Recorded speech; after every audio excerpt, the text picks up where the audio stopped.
What I'm going to demonstrate in this video is how to thread the race model I-RL-RRC, which stands for the Race Red.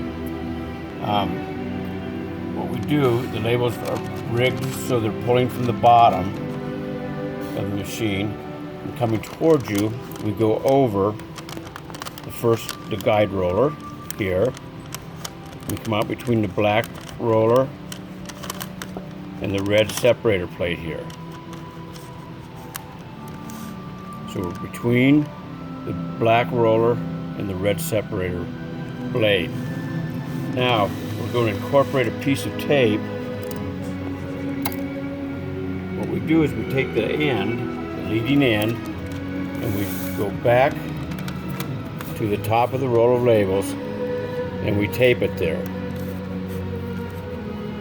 So there you have the leading end taped to the top of the roll of labels itself. And you put your fingers right on the tape and you push away from you, roll away from you, and the machine, you can see the tape pops out. The machine has now threaded itself the rest of the way. We remove the tape and then we come out between the front silver roller and the end of the machine. And as you pull, you can see the label pops out, sticky side up. When you're going to apply a label, you want no part of that label showing, so the label is just tucked underneath the separator plate back there. Put the container in the machine, give a slight tug.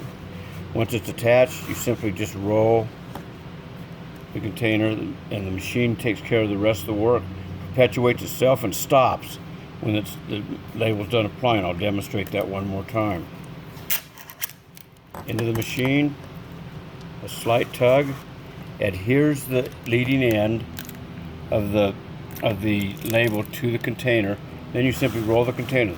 The machine will perpetuate itself till it comes to the end of the label, then it stops abruptly.